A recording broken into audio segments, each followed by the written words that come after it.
Hey, Hello. we out here. Uh, and it's almost the holidays. I mean, it's the holidays. Yeah. But specifically Thanksgiving, because it gets skipped. It's like Thanksgiving is this is it. Thanksgiving is the Gen X. Oh, Because it gets skipped over. it does. Cecily called it something the other day. What did she call it? Something kind of funny, like a side quest holiday or something. Like What?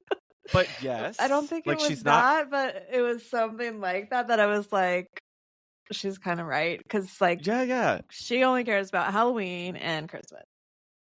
And it's a distracting holiday because you're still like right in the heart of everything, like trying to get everything organized before the end of the year. Drop everything and make a 10-course meal. Like, no, I really do think. I told you the other day on Marco Polo that I really do think I'm just gonna like go watch Wicked on Thanksgiving Day. Like I would cannot be. This year is not the year for all my family things. So for all of you who maybe this time of year is also not for you and your family, you're seen. We see you. Mm-hmm. We might also feel that way sometimes too. So do what you got to do to find your happiness. And we're thankful for having you guys here and for being part of our like chosen designer families, you know? Totally. Yeah. I mean, do whatever brings you peace, I think. Like, not even joy, just peace. Sometimes peace over joy. That's the title of the episode. Yeah. No, I'm just kidding. I know. I definitely would do that if like my family if I wasn't like the glue holding my family together right now. Yes. But I kind of phone it in. I unlock the door, clean the house. Order a honey baked ham or whatever. And I mean, my dad helps a lot, but yeah. Slap that ham on the counter and call it a day. No, I would rather go to Wicked. Yeah. What else is happening? I feel like a lot. Kind of like paralyzed by too many things right now, but I did hire somebody that was like, okay. I think I was talking about it maybe the last episode. Yeah. Or did I talk about it this episode? Maybe it comes up. This episode. Spoiler alert. Yes. Spoiler alert. It happened. It happened. So I think right after we recorded this, I interviewed somebody and ended up like bringing her on right away. So we're still in early days, and there's just so much training to do. Like she's just, lots to learn and kind of peel back like my brain, because you just realize if you haven't like had employees or like written a full handbook and have all your processes documented, like how many things are in our brains. Like it's honestly kind of like traumatizing to think about. Yes. And wait, on top of that, it's that even if it's in our brain, when it comes to employees, we may not be the best person for coming up and thinking of all that stuff. And there's like a lot of risk involved with it. And so, yeah. Yeah. And so like, really, I'm just very much of the place, and I mean, it's kind of how I am generally, but we can change everything, which also isn't helpful when you're just trying to learn, like, and start. So I'm like, okay, you're like, I'm not attached to this if you hate it, but also you need to tell me if we're changing it. Let's make it better. Yeah. But I'm just kind of approaching most of it like, let's just do it the way I've been doing it. And then so you know it, and if there's ways to change it and improve, then let's do that and document those changes, and lock it in that way. But yeah, so it's hard. I mean, I just keep like, we only can meet in person once a week right now, so I just feel like I'm just vomiting on her all day, and it's a lot. I feel bad. You're like, take this, take that. Wait, and one more thing. There's always more to do. Let me tell you this dramatic story of the last 8 months journey with this project. And why it's like this. Luckily, though, like a lot of my projects are kind of starting. Like we're in design phase for most of everything, which it's a perfect time for that because, yeah, we're not like deep into stuff. So love that. I feel better, but good. We're still in the messy beginnings. Okay. We can't wait to be kept up on what's going on. I mean, she is great, but she's going to be great to help me. Yeah. What else is happening lately?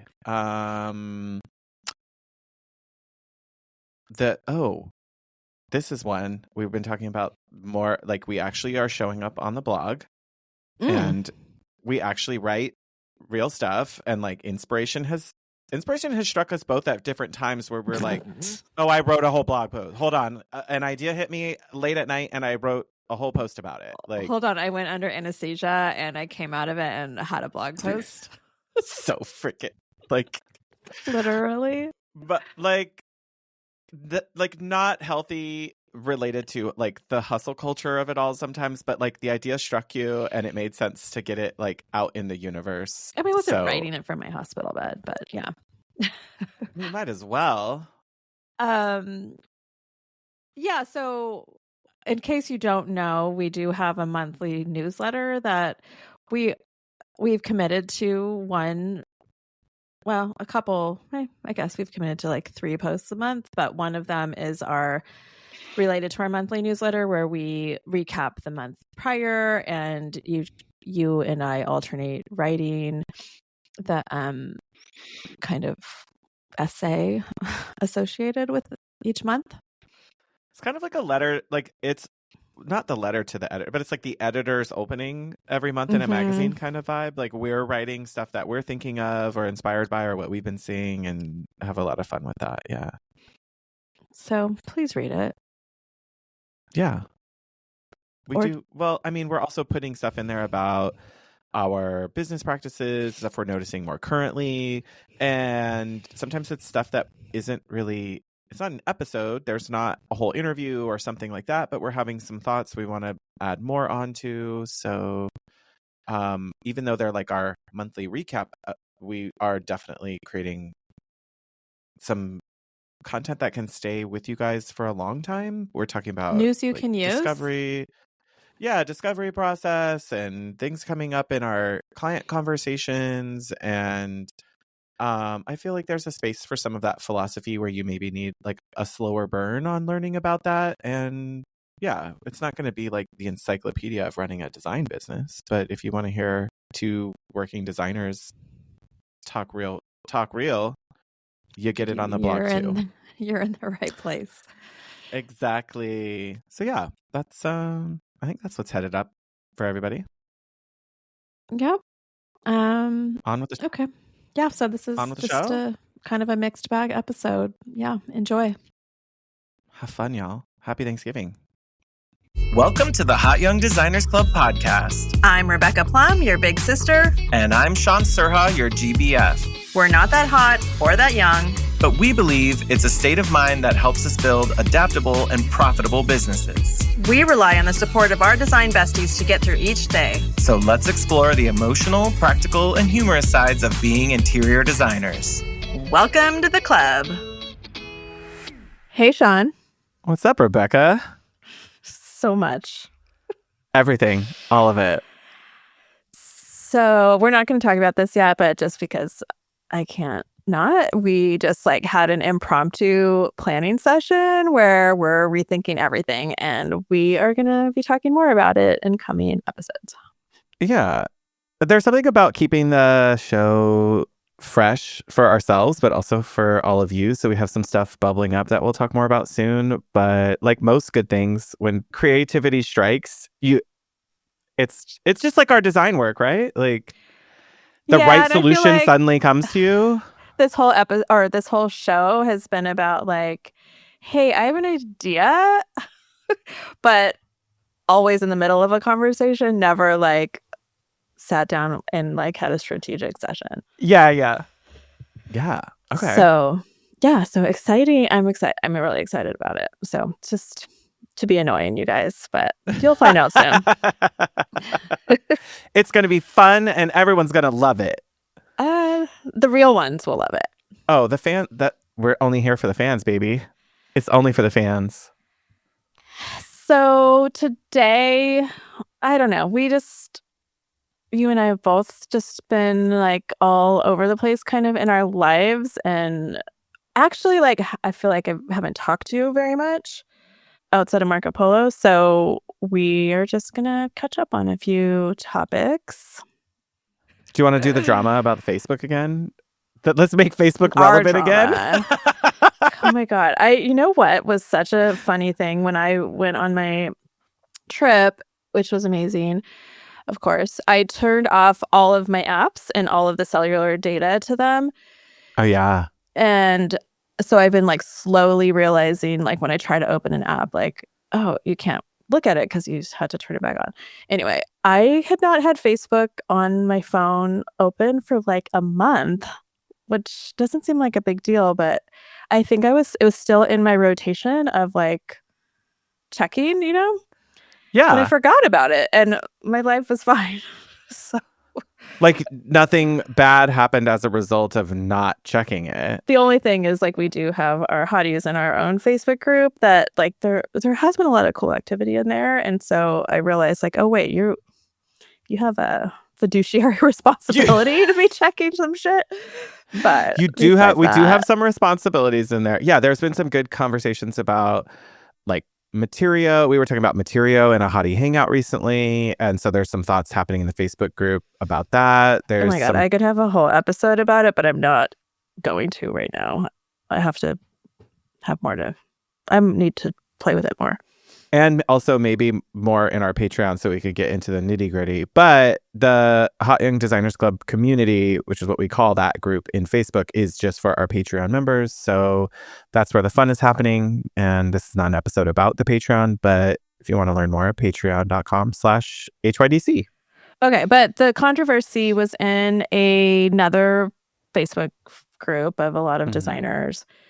I'm not going to go into the specific, I'm not going to read the question or anything, but the gist of it was that the designer was upset, which a lot of us have been, about the fact that so many products are on Wayfair /Paragold / whatever at the same or less than designer pricing or the pricing they could buy it at. Yeah. And what is even the point anymore? And this business is dying and it doesn't make sense to sell to the trade and go through a receiver and all of that.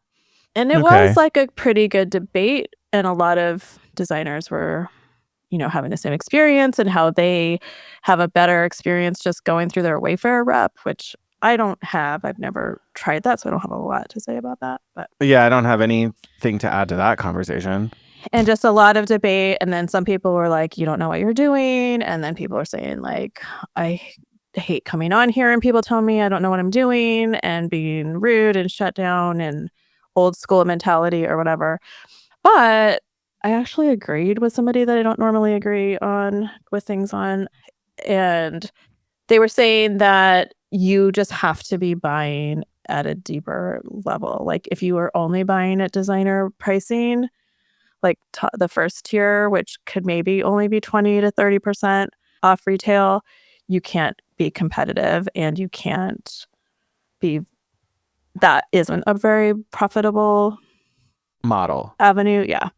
I would agree. If you're just at that 10, 15, 20% like trade discount, like retail store trade discount, you can't. But not There's even no retail, point. like wholesale vendors are also offering that as a designer discount level, which is usually more like 30%, I think. But all of these websites are undercutting and like either they don't monitor MAP or they do whatever they want to do anyway, and including shipping. And then taking into account the freight and receiving costs that we also have to add on and are required to use, which is also what these people were complaining. Like, we're required to use the warehouses, but Wayfair isn't. Like, it's bullshit.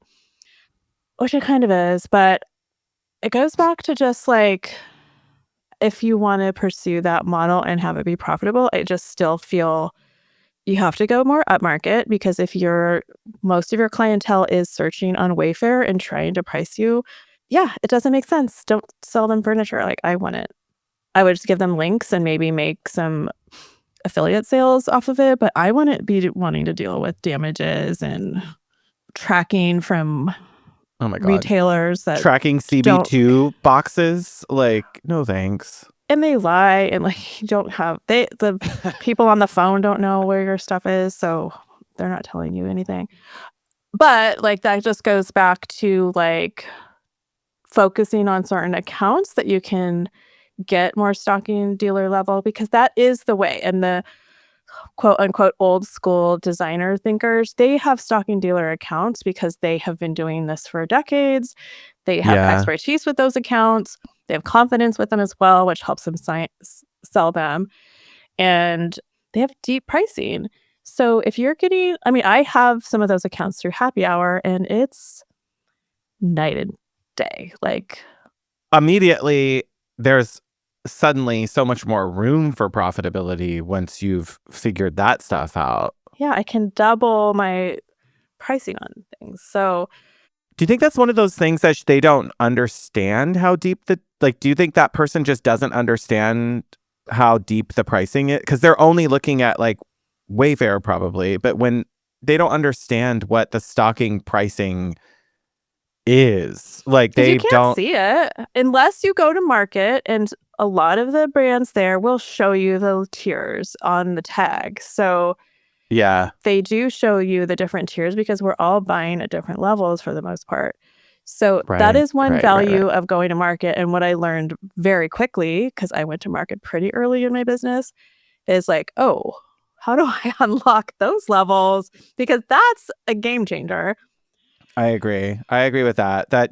It wasn't until you and I met at Vegas Market in January 2020 that I was like, oh, this is how everybody's making money. And okay, now I get it. And it took like the seeing it to believe it of it all, right? Like, you just need to get in there and start trying to figure out, where do I put my energy and which brand am I going to really like level behind? Like, and learn. You got to just stick down with it for a while. But I do see it's frustrating if you don't have a network of trusted designers like I do. Like, I don't think everyone's going to go into business with their other competitors in their market and create a buying power group.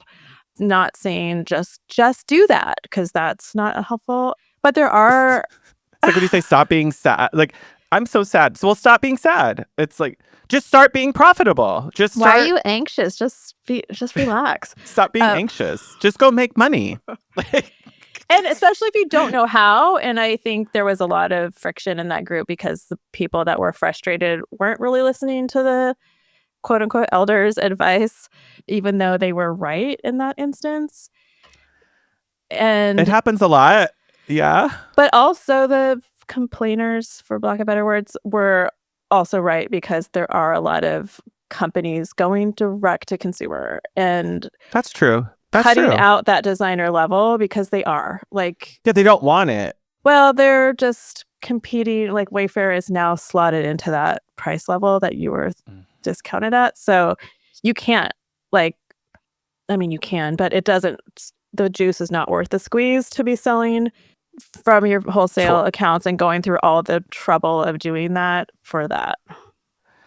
Like, some of this, there's like multiple issues. Like, there's the naivety that's part of it, which is just saying, I'm saying stuff, but I don't really know it all yet. But like, it's also being in a place where you feel like that and aren't willing to hear alternative perspectives. Because when I'm sure for some of those designers, they're just stuck in the frustration of it all, which we have been there. Listen to enough of our episodes. Literally, one of them was just recently called the complaint train, and all we did was complain.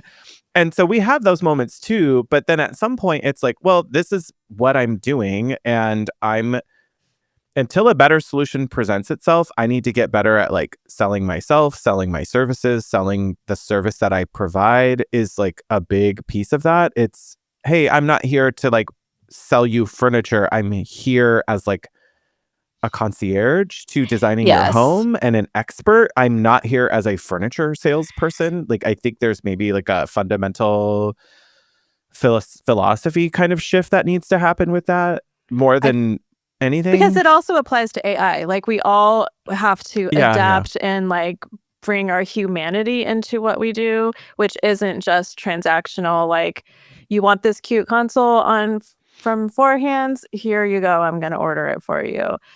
It's like there's got to be a lot more to it. Like, a lot of these retailers as well have quote unquote designers on staff that will design your room with their products, but they're not really designing the room. They're maybe like putting the right size sofa in this space, but they're also not going there and double checking. They're not making sure it fits down the hallway. They're not doing a lot of things. So we have to sell that value and find clients that value it. So yeah, like the person who is, I mean, I guess this depends on where your ideal client is.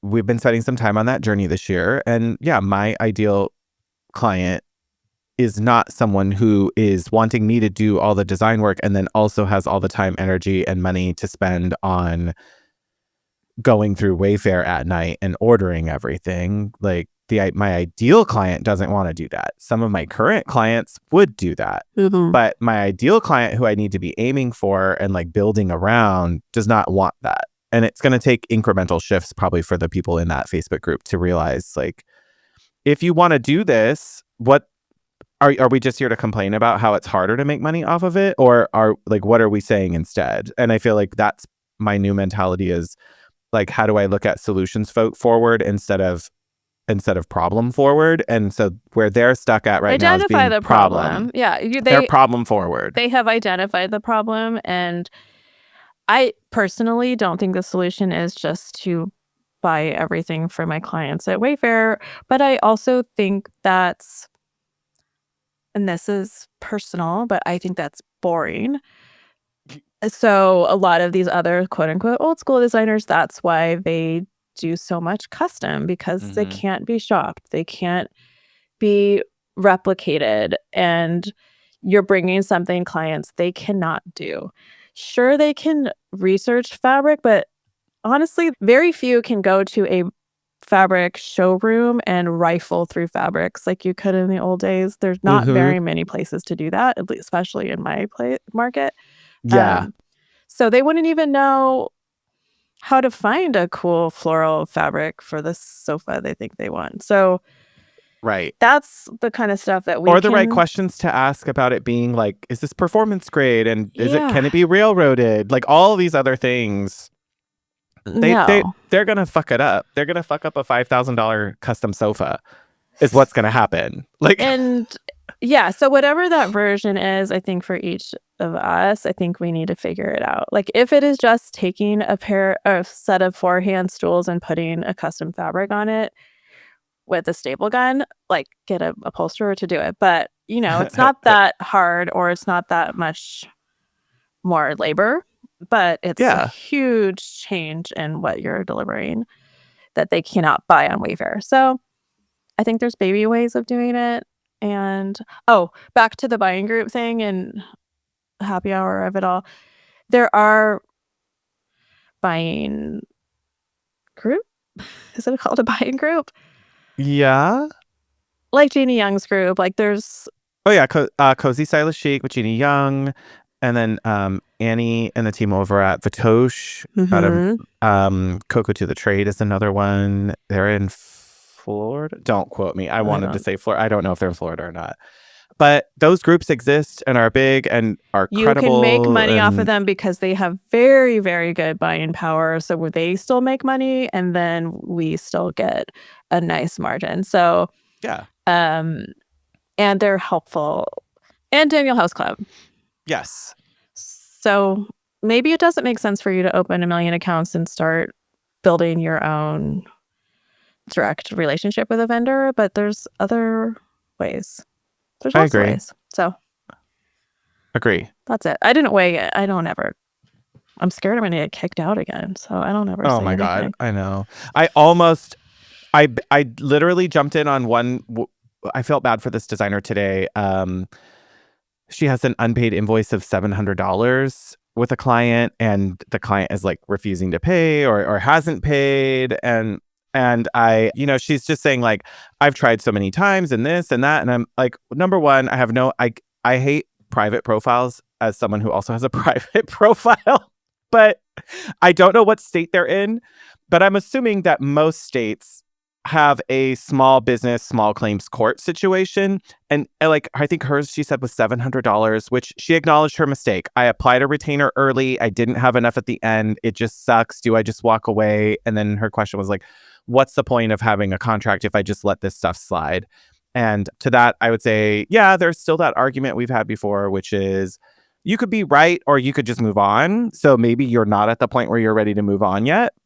And if you're not, then my advice that I left in that thread was send a certified letter, because number one, that feels very official when you go to the post office and you send a document certified, which means they must receive it and sign for receiving it. And now it feels like, oh shit, I got served in a way, which is like to that client, hi, I'm here because here's your contract and I'm highlighting where we said these were the terms of our agreement.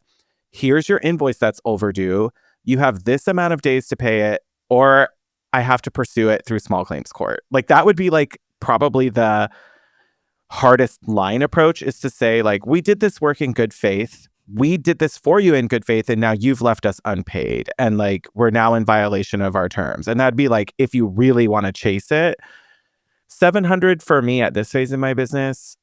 If I found myself in that situation, I would probably say move on. But early in my business, I would have chased it. I would have said, no, you owe me this. I did that work. It needs to be paid for out of principle. So she just has to decide where she is at spiritually on that one before she decides to like bring out the big guns. The community of it all. Like I don't know. That was actually in the hottie group. Also, can I just say, as this is easier for me to let go of, because when I worked at the bank, we literally wrote off tens of millions of dollars in losses all the time. We had people who got victimized by fake checks, and the bank, like, instead of holding an account holder responsible, the bank just says, yep, we're going to cover this. This was fraud. And the bank doesn't just get that money back most of the time. Like, and there's a loss that you can take on your books that kind of helps it, right? Yeah, you can get write-offs for it. If you document what happened, then yeah, like it's not hard.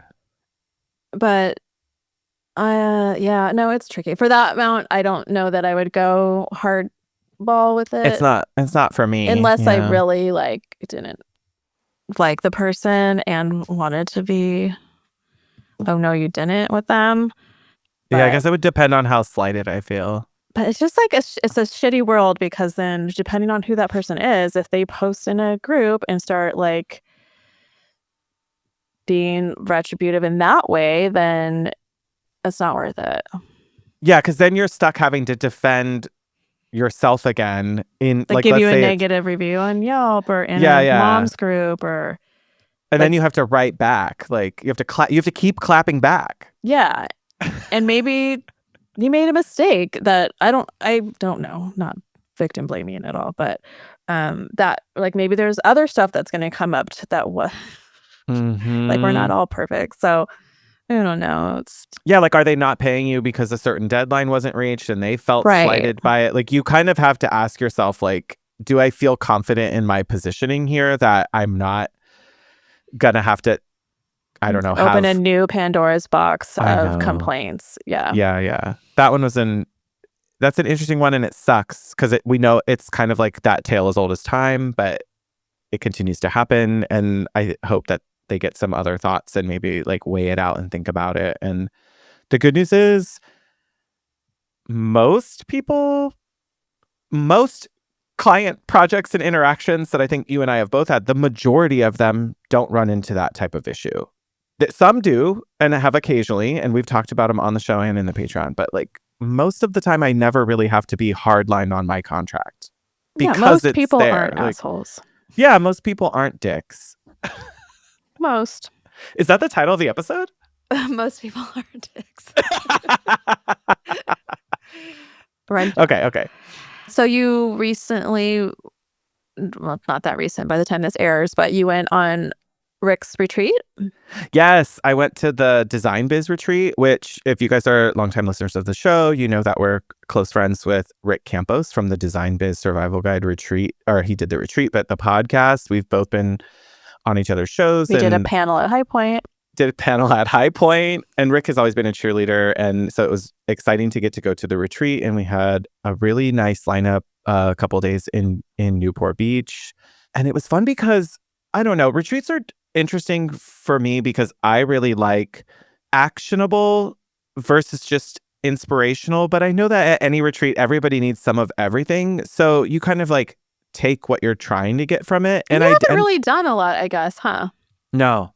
Was it your first one? Yeah. You know I love a retreat, so. I mean, it was my first time. You and I have done like retreats for the show, or I've done like formal, days. Yeah, like a formal retreat. So yeah, I think that was my first one. Ew. Hey, Rick, you popped my cherry. Ew, don't. That's the episode title. No, I'm just kidding. Oh my God. He's gonna die when he hears that. Okay. He's gonna listen to this. I know he will. Anyway, the retreat was really lovely. Something I really liked about it. There were like 22 of us there, as, designers. There was a window treatment workroom owner there, mostly other designers. And it was really fun because it felt like the scale of it was the right size to be able to, like, everybody could have a time to talk. If one of the guest speakers had something and we wanted to go into that idea, we could dig in on a couple things. That was really cool. And I felt like there was time to talk with everyone, and we had some roundtable discussions throughout like each day where you could sit down and talk with a specific guest speaker if you wanted to. And that was really where like people were like, wait, you said this during your talk. What does that mean? Or tell me more. And it felt like there was space for everyone to ask their questions and talk to each other. And so I think that was one of the more rewarding elements of it for me personally was, though I really thrive off of those like tight, more one-on-one, smaller scale. It's really hard for my brain to work in like a really giant space where if there were like more than 50 people, I'm just gonna blend in. Like my brain just melts into the space at that point. So I like being able to have more like one-on-one connection with other people who are there. There's like time and place for all. So I went to Rick's retreat as well in 2023 maybe in Palm Springs. So sounds like the format changed a little bit, but yeah, like it's really intimate. He's just such a good like facilitator of information, but he always, which is why I think we all like connect well. He also brings in like that emotional side of things, and like you feel supported as a human, with what he does. Yeah, like someone sees you. Yeah, and it's important. It's an important part of his ethos, which we really appreciate. Yes. And he had a really great discussion at the beginning, which I feel like has been building. Like I've had this theme kind of coming up more and more and more. And I don't know if it's just like it's in the zeitgeist right now, or if just my brain is grabbing what the universe is handing me. But my like theme I keep grabbing onto is the theme of hospitality in our industry. And again, Rick talked about the book Unreasonable Hospitality, which if you guys haven't read it, it's a New York Times bestseller. And it's kind of built around the idea of like the restaurant industry. And if you've watched The Bear and you see how they try to like create these Michelin moments at their, like, it's that idea, but thinking like we were trying to turn it on what we were doing in our industry. And for me, it ties back to part of what you're talking about furniture is like, we're not there to be the concierge of buying furniture. That's not the thing we're doing. Like the hospitality isn't the front desk orders your furniture. Like, or McDonald's now there's no people working and you just punch in on a giant iPad screen and now my parents That's not hospitality. Use it. That's not hospitality. You That's not what cannot that get a looks ketchup like. packet to save your life. It just reminds me But of like, it is this food, is a reason. I guess. It is food. You got fed. It wasn't a It 5-course serves a dinner. different purpose. That is the fast and cheap-ish model. Like that isn't probably what most of us are trying to do. The fast, cheap, or good situation. Hey, designers. In our jobs, we wear a lot of hats, but there is a big difference between having ideas and then the reality of actually putting these ideas into practice. Yeah, totally. That's why when we developed the tools that worked for our businesses, we wanted to share them with other designers so they could grow too. And since we're all busy, we made sure everything was ready to use to save you time. And our templates include expertly crafted copy that can get you started when you're trying to write the right words for all your clients. Yeah, so we didn't write your bio because we can't, but things that are process oriented, we have all that written out for you. Right. And we wanted to keep everything in a price point that's very accessible to designers of all levels because we really believe that everybody should be able to afford to streamline their business and make it better. So if you're a first-time visitor, you get 10% off on our shop at shop.hotyoungdesignersclub.com. I think, okay, this is just, do you think there are a lot of designers who have not experienced like true luxury and true hospitality? I sent you some posts from, she was actually in my Haven retreat, House of Savoy. She's been talking about this a lot, and she's been doing some really great Instagram posts about it, really talking about her process. And some of it is like, whoa, I don't know that I could do that, but it's part of her thing. And it's beautiful. Like she handwrites a note after every single consultation and mails it. I do that. You do? Yeah. You handwrite a letter? I handwrite a little, like you've seen you my don't do as letterhead. many as you don't do as many one-offs as I do. No, yeah. It's a different, and that is like a little bit more of the McDonald's thing that I'm doing for that part of my business. Sure. That's the transactional side of your Yes, business. it is. And then the back of the restaurant is a 5-course McDonald's restaurant with like Michelin level service. Not McDonald's. Well, whatever. But you know yeah, what I'm yeah, saying. Yeah, yeah. But wait, it's the it's bear. Intentional though. It's the Oh, bear, yeah. and then what was the beef or whatever? Yeah.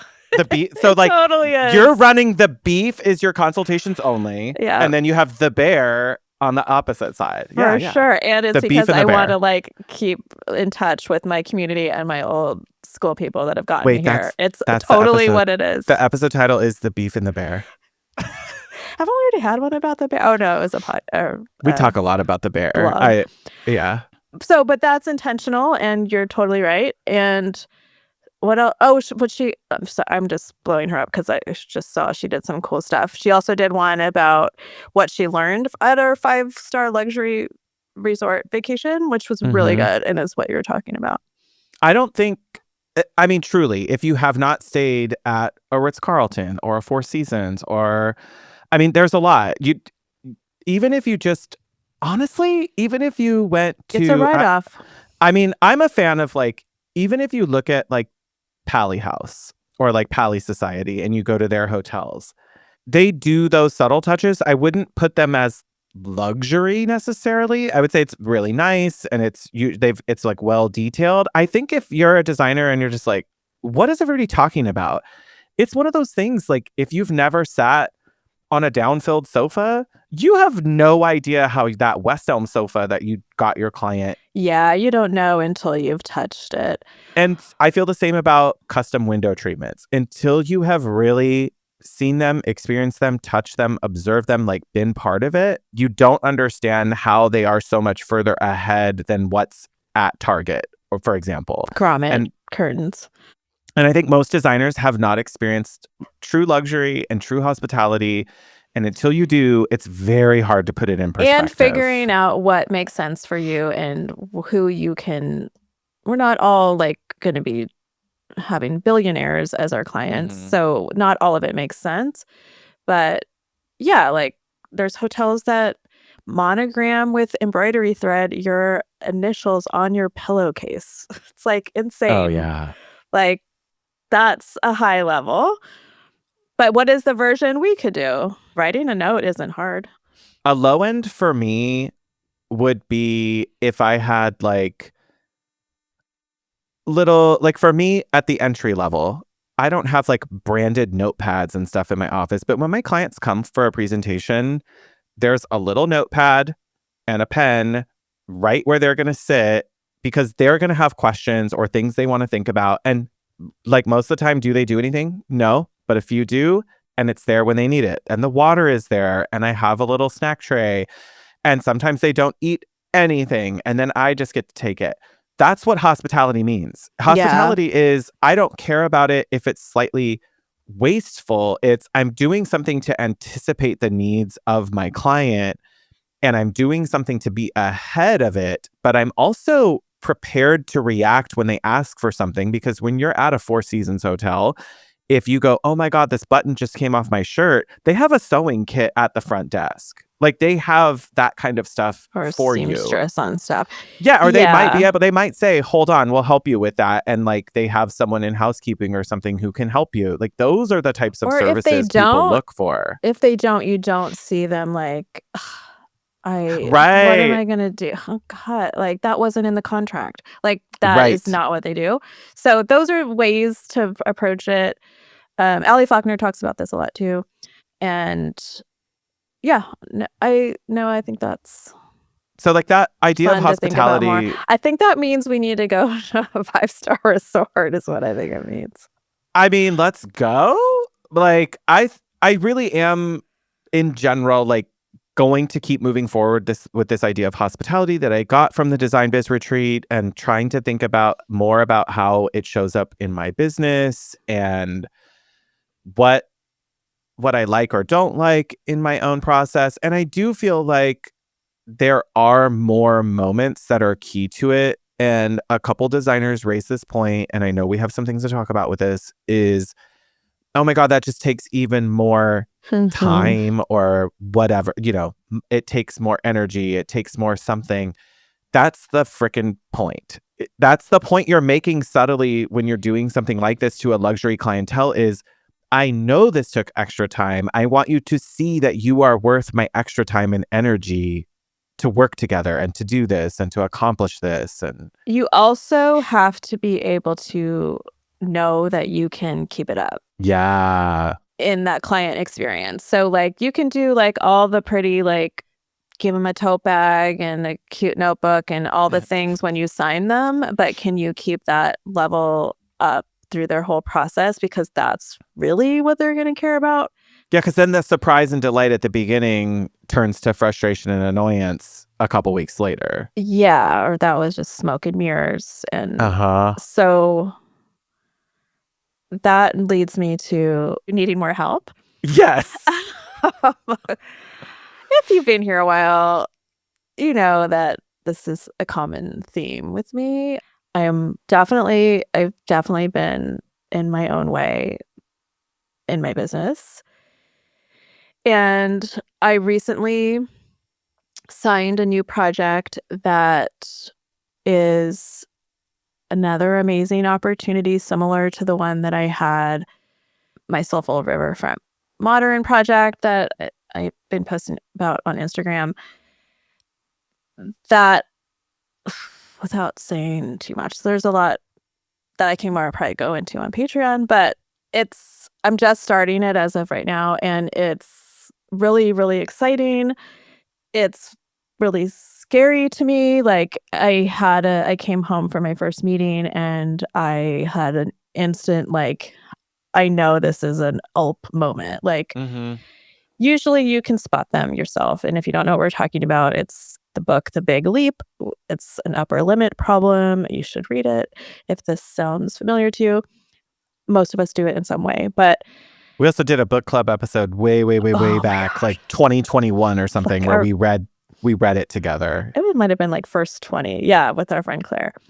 So like I just drove back like almost shaking. Like this is my moment of like, don't pull back. Like lean in. Because I spent the whole summer like it was just crickets with new leads. And like I honestly went through this like, maybe I'm not doing this anymore. Like it's no, it was messing with your head. It was messing with your head. Yeah. And just like maybe my like great clients that I recently had for a couple projects, maybe that was like a fluke, and maybe the world is going to come to an end because all of the stuff in the world happening right now, no one's going to do anything anymore. Like, I just got really like Chicken Little. So anyway, this project came to me like literally when I was at my like lowest point of thinking about the business, which is what the universe does, is like you're in your dark place and then something happens to show you like, no, keep going. Stop it. Like, yeah. Keep going. So anyway, this project is going to be so cool. The clients are so cool. And I like don't have capacity to keep things moving. And in the same, because right as that's kicking off, I just started getting so many leads. Like, I don't know what happened. If it's fall, summer's over. The universe said, "You gonna doubt me, bitch?" Like, right? Like, you want some rain? Here you go. Yeah. Oh, you want money? Here you go. Then, like, see if you can catch it. And I'm like trying with my little Dixie cup, trying to catch dollars. You know, like I can't do it. Wait, remember when you used to get in those money booths and it would just blow around you, and you're just like holding grabbing, your shirt out, like stuffing it in your bra, like, and like. Honestly, this is a good metaphor because literally that's how I feel. Like I only have two hands. I can only catch so much. Yes. But if you had someone in the booth with you. Right. And side note, I do also think my leads coming in have been because I did finish and update my website. Yeah. People are actually like quoting some of the things that I've been putting in there that were like my key words for ideal clients, which is honestly insane. I've never had that happen before, probably because I never intentionally wrote copy for my website.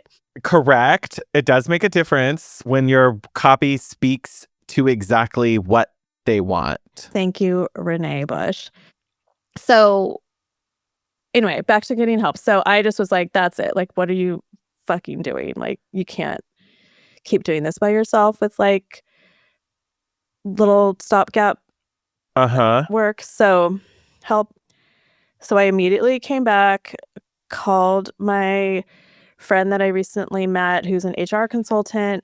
I just like knew, like I know how to hire somebody. I've done it millions of times in my past life and I know the steps, but I just knew myself that I had to do it correct and like put things in that would keep me accountable to following through, because it is also a lot of work to hire somebody. Oh my God. And scary. And like, we can talk about financial stuff later, but so I made an appointment with her and she's like, what do you need help with? I'm like, I just kind of need someone just to hold my hand and tell me exactly what to do. So I decided I want to start with somebody who's more of an operations and procurement hire, because most of my pain points have to do with administrative tasks. And I just need somebody to just kind of be the mom of my business in a way. I feel that. And me, and just say like, hey, you have a discovery call. Don't even think about telling them you can do anything until January. You know, like I want someone who sees the big picture strategy and like helps me like hold boundaries. And I would love someone who like when the inquiry comes in, like this is a February start. Yeah, like first, just hearing this out right now, for sure, you're going to talk to them in about 2 more weeks. And by that point, you will not be able to start a project until this month or whatever. Yeah. Or like we have a hole coming up, like see if you can get this going quickly. Like this is a small one. I think we could fit this in. Right. Yeah. So that kind of stuff, like a strategy partner in that way, as well as like procurement and data entry and scheduling and all that. So Sharon told me, and you know what was so funny too, is like I've had this, one of my weird things I've been not moving on is like I've been scared to post things publicly because I knew, partly because of this platform, partly just because of my Instagram platform, I was just going to get a lot of people applying that wanted to just be a part of fangirls. I mean, maybe they are qualified in something, but not exactly what I need. And I just didn't want to get myself like feeling bad, or I don't know. I know, because when someone really likes you or is excited about you and I like them, like it's not like a one way. Like I like them too. Like I can't have everybody. but you can't, those people usually are going to be better suited to be like in your greater design community and like part of conversations at market, or a design assistant or something, but I can't do that yet, even though I see the value immediately as well. Sure. Yeah, or someone I kind of know, like from a like mom's group or something, and I don't know. I just get too like sensitive to other people's feelings. So Yeah. she's like, you know what? You probably shouldn't post on Instagram because of that. Like I didn't even bring it up. Like she said it. She's I like, you love have that. like a following that you're going to get a lot of kind of looky-loos in a way. It's just going to frustrate you probably. And it's a lot of work to go through people. So she's like, I think you should just post on Indeed and LinkedIn, which I actually didn't post on LinkedIn. But anyway, Maybe. I hadn't used Indeed in a while. Have you? Or I've never used it. I've never used it. Did I post on Indeed when I had my design assistant? It was posted on Indeed. That was 2021. Oh, wow. So it's really nice because it's almost, well, you post the job. Nothing can be pretty, so it's just like information. You can add, so you put the job description, but then you can also ask some qualifying questions that are separate that they have to answer. Okay. And you can have like a deal breaker, like they have to answer this one. And then it was also a place for me to ask what draws you to Studio Plum, like why do you want to work for me? Because I wanted people to answer that and like actually look. Like, yeah. were they curious enough to find out who this person in business is? Do they even care about me? Yeah, or are they just applying for everything? Which is very evident, so it totally worked. And then you can set up little automations. So like anytime someone applies, it sends an automatic response to them where like I ask them a follow-up question like, is there anything else you want me to know about like your experience and how it might translate to my industry? Because I left it open to all industries. And then they immediately write a message back, or they do or they don't. If they didn't respond, then that to me is a check off because they're not interested enough to even finish their requirements, which is like why we put hurdles in front of things. And this job is all about those details and those requirements and the completion. Look at you with little trickster. Yeah. And then you can message through there. They're never emailing you. The inbox stays all there. You can create appointments for interviews, I think, and you can even give them like options. So I haven't done that part yet. Anyway, it's been really helpful. And then you can boost your post. So Sharon recommended if you want people to see it, you do need to put money to it. So like mine's at like $10 a day or something for a week. But I hear that I have heard anecdotally that works well to get traffic onto the job posting. I'm getting good lead. I mean, I have a good handful of solid people that I want to meet. I'm just not sure when I'm going to be able to do that, but I need to look at that today. Again, you need an ops person in order to schedule the interviews for your ops person. Yes. But I am excited. By the time of this airing, I hope to have that resolved and my life will be magically in order. The end. Okay, well, don't put too much pressure on it. Oh my God. But also maybe, yeah, like I'm excited. Yeah, I know hiring has been scary. I also had something that we've talked about a little bit was just like the reel back effect once you've hired is like, it's usually like a lean in. I know it's uncomfortable, but like you have to push through that in order to get to the other side. And the pain of not having help is worse than the pain of getting the help. Like getting help is less painful eventually compared to what your worst case scenario is you doing all these projects and not having any help and you being frustrated and overwhelmed and my clients being frustrated because I'm taking too long. And that like puts a bad taste in their mouth and they're going to say something. So and rightfully so, yeah. For sure. And then the other part of it, which I'm excited for, and everyone always has said this, but it finally is like clicking for me. Even my bookkeeper has been telling me this, is it's a revenue generator. Mm-hmm. So they actually can make you money. They should be. Yes. Well, some stuff's going to be internal, but yeah. Sure.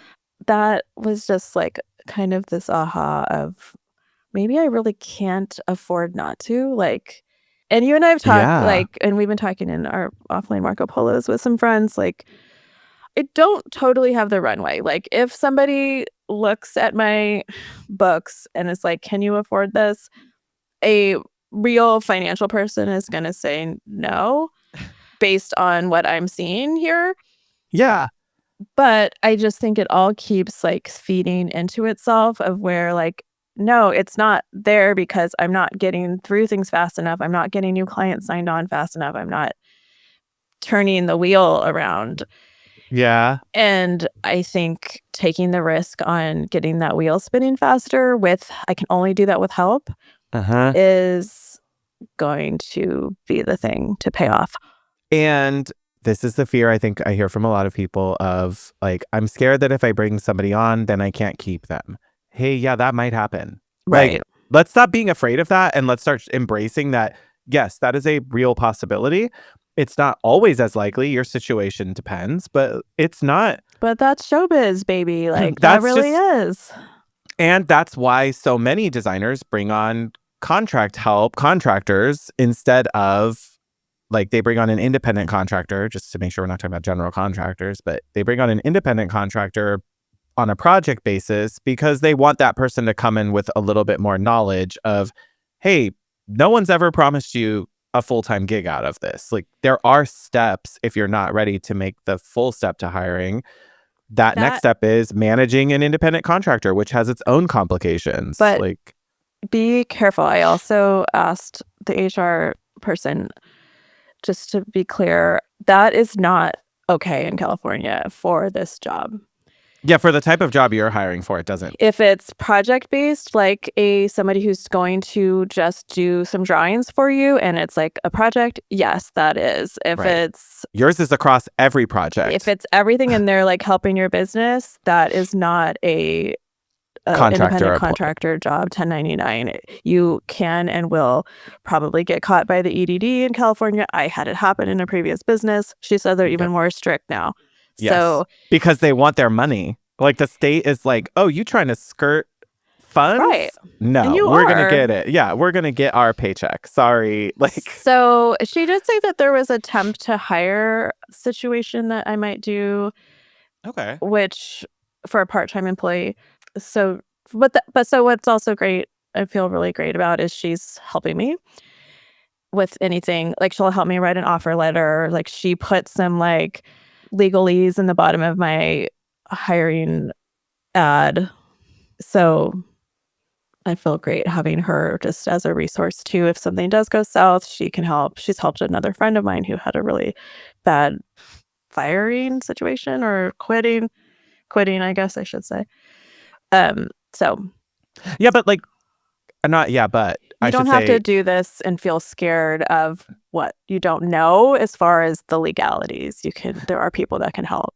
Yeah. And I think that it's this idea again, you should mentally be prepared that at some point in a long career in any industry, you will have to hire people and fire people and deal with employee issues. And like, that is part of it. And I think you and I have both managed people at different points in our lives. And neither one of us particularly loved or enjoyed that.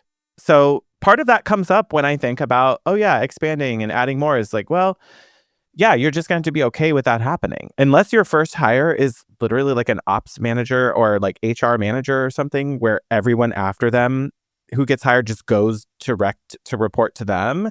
You're going to have to manage someone. You're going to have to hire or fire someone. And the sooner we get past those hangups we all have that stop us, the sooner we get on to running our businesses and making money and enjoying our life a little bit. I mean, it's like, I don't want to get in another relationship because my last one failed. Like, I'm just going to live alone and not have anything hurt me. Okay, you could do that. It's maybe harder for you, and maybe that's not truly what you want.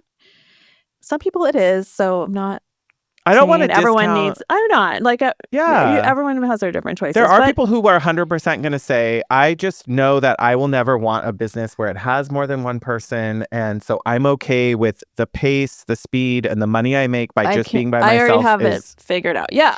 And if that makes you sure. happy, great. But if you don't like it and you're frustrated and like you and I are feeling those pain points. You're doing too much and you're doing things you don't want to do and you're not great at them, at certain things. So the only answer is you got to do something about it. You got to put yourself out there. You got to take the risk that something bad's going to happen because there's going to be ups and downs, like you said. Like, yeah, you may break up, but you might also just have to have a hard conversation and then it's fine again.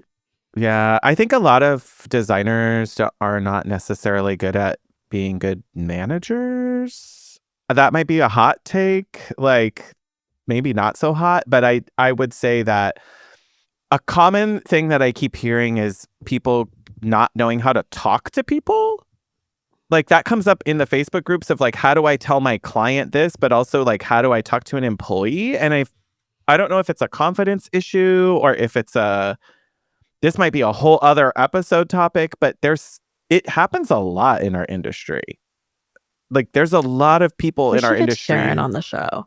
But some of it is like, I'm scared to say something that's going to get me in trouble too. Mm-hmm. Like that's legit, depending on what you're talking about. And like whole thing, like, so yeah, her philosophy is really about just making sure you're doing things along the way to keep people happy or keep people clear, I guess, with expectations. And she like comes from like a more positivity angle instead of punitive, which I really like. So yeah, get help and go to therapy. No, oh my God, that's a whole another episode. But somebody told me at a consultation yesterday, because again, like I do these one-off, the beef kind of consultations a lot. I really enjoy helping people in that way, and I probably need to just limit how many I do. But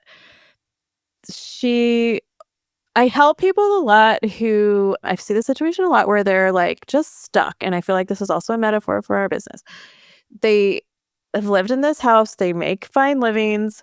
Maybe it's not a grand home, but it's cute in a cute neighborhood. And they just are living with stuff that they've inherited or had from college. And like, it just looks like things lined up on the wall around the room, like nothing is vibing for them. And so this client told me she had a mutual friend of ours that referred me, and she was like, I don't know if I need that help. And her friend told her, we get coaches for a lot of other things in our professional lives and our lives when we don't know how to do something and we need help. And think of this as hiring a coach to help you with your home design. Which that kind of was like an unlock for me too, because that is how I treat those sessions. I'm there to like help cheer them on, motivate them, give them accessible ideas for where they're at. Yeah. And make them excited to love their home. And they don't need me again, hopefully. But yeah, so I think we need to think about and remember to do that in our businesses too. That doesn't have to be huge commitments. That you can have a coach, like just get you unstuck with something. Yeah, hire somebody for a consultation on hiring in HR if that's what you need, or looking at, I don't know, forecasting or whatever. So looking at your brand strategy and your website, just someone to get you unstuck sometimes, even if you can't hire them for a 6-month engagement. Maybe they do consultations that they can like motivate and excite you to fix something. Yeah. It's okay to get help of any degree, and there's not I guess weird, what I'm saying, it's also like, more accessible than you might think. Like I would probably not be able to take on a strategic coach for my business or a PR team that I'm paying multiple thousands of dollars a month for a 6-month contract. Like I probably can't do that right now, But I could do a one session with them that they're probably going to give me a lot of really great ideas and fresh perspective and maybe some hard things I need to hear. Like, if I wasn't afraid of hurting your feelings, this is what I would tell you. You know that meme. like how we would, well, honestly, like we talk with each other like, hey, girl, I think you're stuck on this. Or like, hey, I've noticed this keeps coming up. Like, you need other people in your life to tell you that. And we're also more sensitive, I think, to some of these things and like energy and all of that. So that matters to us. Like, the more we almost have to ready. we almost like, here's what I'm thinking of. You know how you like have to like desensitize puppies and kittens and like, I'm going to touch your teeth. I'm going to touch your paws. Like, yeah. I'm going to mess with them. So that way, when my kid starts messing with them, they don't react anymore. It's almost like training ourselves to be less reactive as business owners, as just to say, yep, you're going to have an HR conversation with someone about how they were 10 times late to work this month. Like, at some point in your career, somebody's going to do something like that. You're going to have to talk with them. And the first time is hard. And then it gets easier. Or and your then clients you don't react. are going to be unhappy about things. And you're going to have to hear that and help them and not like curl up in a ball. Yes. And if you are curling up in a ball and getting sensitive to things, which I have want to do in certain aspects. Yeah. Get other help. Again, like, I won't go into it, but I just did an EMDR session with my therapist that helped me I don't know if it's fixed yet, but pinpoint why I was reacting to certain kinds of scenarios with clients. Uh-huh. And it like was every time I do EMDR, if you haven't done it, I'm like, I don't think this is going to do anything. I know everything. I know why I'm doing this. And it always goes deeper into my brain and unlocks a new connection that I never saw. So, folks, our brains are wild. Our brains do crazy stuff when they think they're doing good things for us. And sometimes they're just being stupid. Or protecting us, I guess. Yeah. Yeah, that's what they're designed for. Like, evolutionarily speaking, that makes sense. Dang. That's a lot. I know. Dang, y'all. We just like ran the gamut. Welcome to E-News Designer Edition. The morning show. The morning show, the afternoon show, the evening show. The Friday show. Okay, that's the title for the episode. No, I'm just kidding. Business of Home, don't sue us. It's a different day. It's a totally different day. You also can't own that. No, a day of the week. Yeah, you can't own a show on a day of the week. Like, get over it.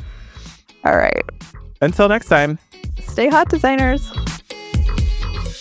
Thanks for listening to the Hot Young Designers Club podcast. For more on what we talked about today, check out the show notes. Your support helps us grow, so share with your design besties. And subscribe and leave a review on Apple Podcasts. Our conversations continue on Instagram. And be sure to download our monthly resources on our website and our Patreon.